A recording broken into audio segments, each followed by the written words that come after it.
Hi.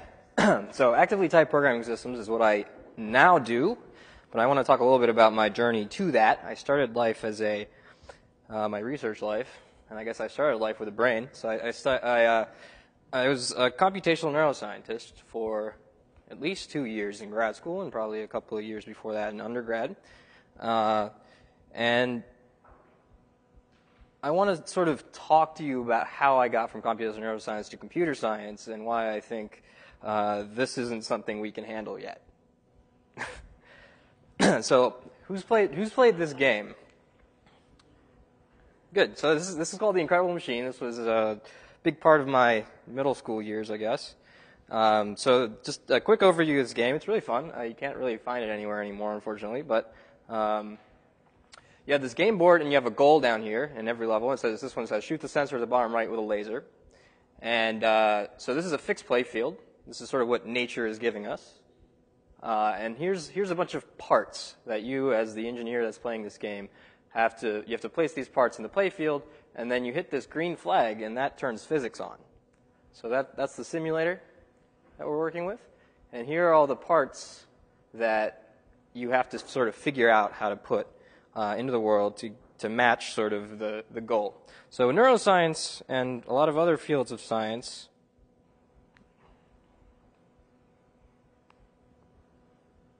look like that. The play field is determined by nature and is this is constructed by experimentalists. So this is a map of the entire brain, as sort of the high-level organization of the brain. But we don't really know all the details, what's inside each of these boxes, how that turns into behavior, how that turns into the physiological data that we have. And so what we have is a box of parts. We know that the brain has certain microcircuits. We sort of have some idea of which microcircuits are in which brain region. Okay. And we have a goal.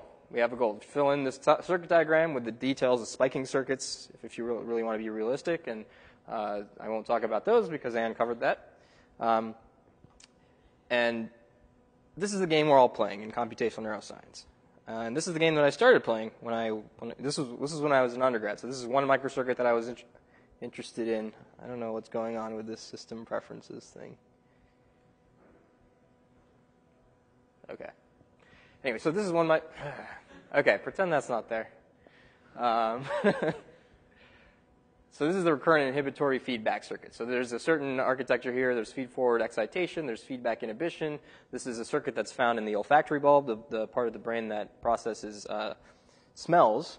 And as an undergrad, I worked with a postdoc to develop a computational model of this microcircuit, and we realized that this microcircuit could be used to do pattern classification in really interesting ways, and we sort of analyzed that more deeply. And you can read more about that. Here's some work I did as an entering grad student. I worked with another postdoc who got experimental data from the rat whisker barrel cortex. This is the part of the brain that processes rat whisker stimulation, which they use to explore their environment. And we found, we analyzed this circuit. This has feed-forward excitation and then feed-forward inhibition as well. We analyzed the circuit. We analyzed the sort of noise properties of the circuit. If you drive this thing with correlated noise, what is the output correlation, and how does that change as a function of the input when you have whisker stimulation? There was really interesting nonlinearities there, and we developed a computational model, a reasonably simple nonlinear computational model that was able to match the data. Okay, so there's a paper you can read that. So after that, I went to Los Alamos National Lab for my practicum. I worked with the synthetic visual cognition group. And what they're interested in is really not just single microcircuits, right? They're interested in big chunks of the brain, the whole visual system. They want to understand how the visual system goes from retina to high-level object representations. So they want to actually do something quite a bit more complicated than what I had been doing. So that required working on the green flag a little more. Before, the green flag was just me writing some MATLAB or Python code. Now the green flag is really, sophisticated high-performance computing code. And this turns out to be a really formidable technical challenge because large neural circuits, they're massive, they're irregular graphs. So they're not just random graphs. They have complicated, genetically determined and experience-based structure, and they're changing all the time. the weights are changing, the actual structure changes. And so this isn't something that we were really equipped to handle. Graphs are really hard in bulk synchronous processing, and changing graphs, massive irregular graphs, these are things that we really don't know how to handle yet. They also operate at a wide range of temporal scales. So learning occurs at the millisecond level on a neuron on a synapse by synapse basis. It occurs over hours, over days, over many years throughout your life, hopefully. And that's something that is really difficult to handle when you want to get your simulation results out. They're also really complicated. Their parameter spaces are large and poorly understood. And so what we need to be able to do is explore do exploratory analyses quickly and sort of be able to get the effects of parameter changes out right away so we can make progress. It's also a formidable social challenge because there are many interacting modules in the brain. No single lab is ever going to be able to say we understand every single part of the brain. We've developed models of all these parts of the brain. It's going to have to require integrating models developed by many different research groups. And these models they can't just be any models. They have to be validated against experimental data. And the field of neuroscience produces 30,000 papers per year. All those papers those are predominantly experimental papers. Neuroscience is still a field that's dominated by experimentalists. And so all that data is in this, non-structured form. It's sitting out there, and models need to sort of, models are constrained by this, but it's really hard to determine if you're actually matching the data or not. So all these things were, so I was working on these large-scale simulations of the visual system at Los Alamos, and I was up there. I was thinking I had a lot of time to reflect. I was out there in the mesas and the mountains, and I was thinking, this is really not going to work. We're not going to get very far. We really need better foundations, socio-technical foundations, if we're going to really build a comprehensive understanding of how the brain works and how other complex systems like the environment work. And so it was at that point that I decided to sort of work at least on the side or as a sort of half-time project on some of the foundations of how we work on these kinds of problems. So I started with programming languages. Here's a graph from a survey that was conducted of HPC programmers about what they need from a HPC programming language. Obviously, 100% of them said performance is important. Program correctness was really important. Fault tolerance. And then things like portability and economic cost. Here's another survey from just scientists in general that use computers, cross-platform compatibility, features, whatever that means, developer experience and ease of use, performance is up there, legacy support is up there. So these are things that people want, but if you look at the languages that you all use today, you're using C, you're using Fortran, you're using MATLAB, you're using Python, you can't get a lot of these things, right? Performance suffers when you use easier languages like Python and MATLAB. Ease of use suffers when you use languages like C and Fortran, and in both cases it's really hard to get correctness because these are languages that don't have any well-founded foundations. So I moved to the computer science department at that point. I was like, this needs to change. We need to do something about this. Computer scientists are the people who know what's going on with the basic tools. And I very quickly realized the foundations of programming languages is a field called type theory or type systems. And what we needed in science were languages that had more expressive and more sort of domain-tailored, domain-specific type systems. Why? Because compilers need type specifications to optimize code. Because development environments need type specifications to provide assistance. And a lot of scientists are not expert programmers, so they do need assistance. Verification systems to determine correctness need type specifications to prove various correctness properties. Parallel abstractions need type specifications to do things like prevent data races and ensure correctness as well. And developers need type specifications just to understand the input-output relationship of a piece of code. Programming languages today have either they don't have type systems. MATLAB and Python have what are called dynamic type systems, which aren't really type systems. They're just error-checking systems at runtime. So those languages don't have them. Languages like C and Fortran really have sort of old, fixed, monolithic type systems that aren't changing, that aren't getting any more expressive. And this is what I think is unsustainable about programming systems today. What I think we need is a foundation that is extensible so that researchers can add to the type system, add semantics that will make it easier for you to express what you your specific domain's code.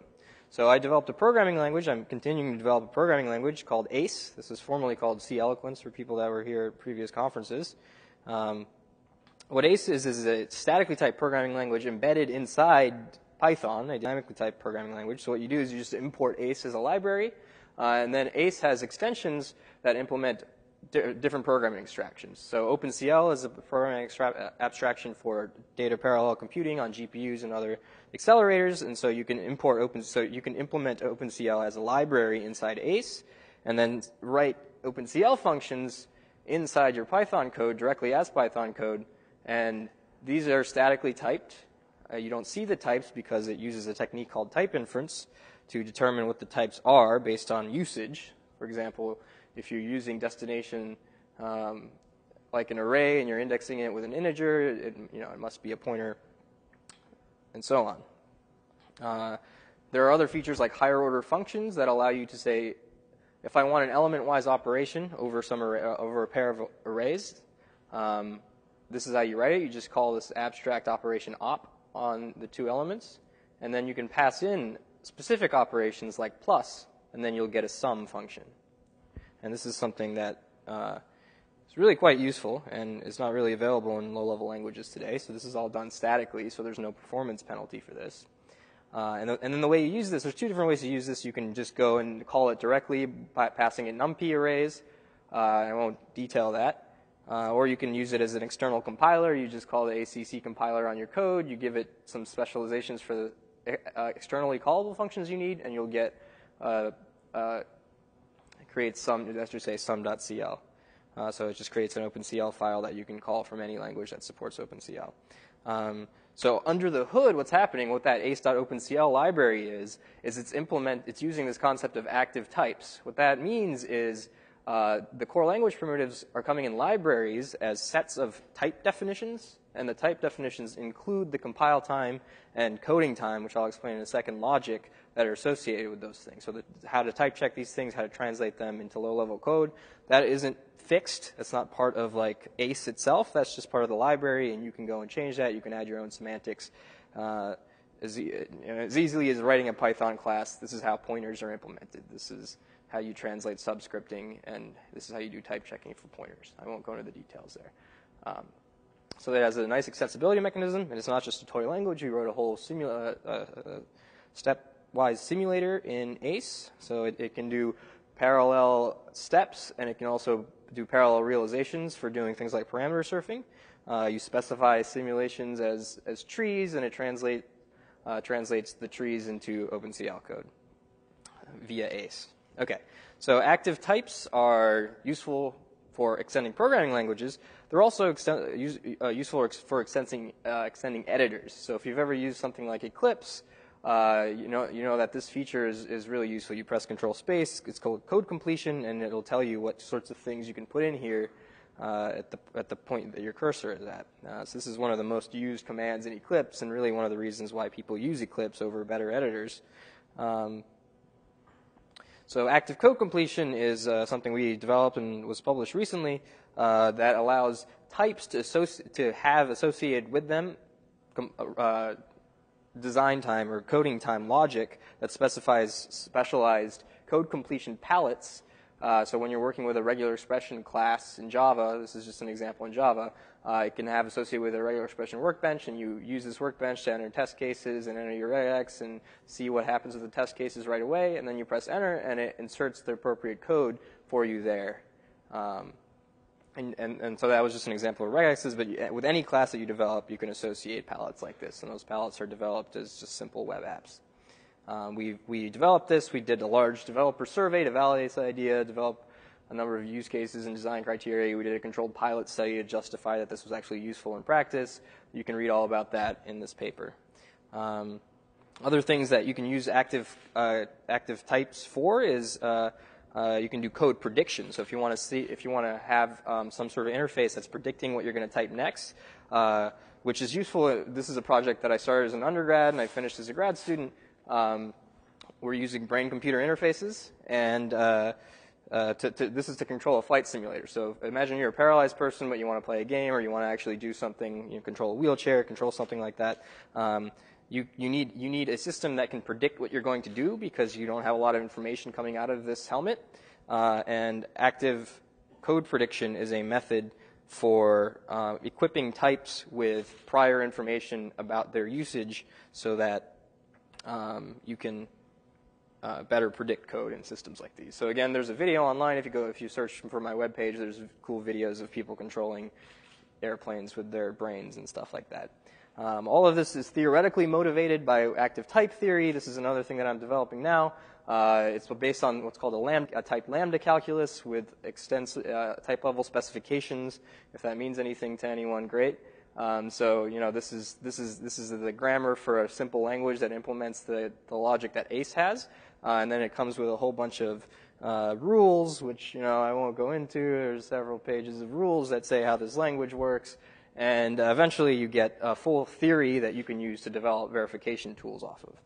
Okay, so I talked at the beginning of this talk about the work I was doing on microcircuits, and I moved into the work I was doing up here on the programming languages that you're going to use to implement simulators, and I don't really have time to talk about the play field, but let's just say there's a need for better collaborative infrastructure to pair models with data and say this model matches this data. And so there's a project I'm working on with a postdoc named Rick Gherkin called Sci Unit, where you basically can create a set of unit tests that are empirically developed based on data and say that, hey, these models pass these tests and get a summary of a field that way. Okay, so in summary, massive systems like the brain will require better, more usable, more well-founded, more powerful foundational tools. I think actively typed programming languages are the place to start because they're extensible, they're practical. Even today, if you're working with OpenCL, download ACE and use it. It'll be better than what you're doing now, I guarantee it. And in the future, I think workflows will need to be connected with various pieces of infrastructure that bring data and models together. You shouldn't be producing just papers. You should be producing structured data so that we can build these large models of big systems. So thanks to DOE and Krell for all their support. Thanks to all my collaborators and advisors over the years, and thanks for the fellowship that you all have given me in the last 4 years. It's been great.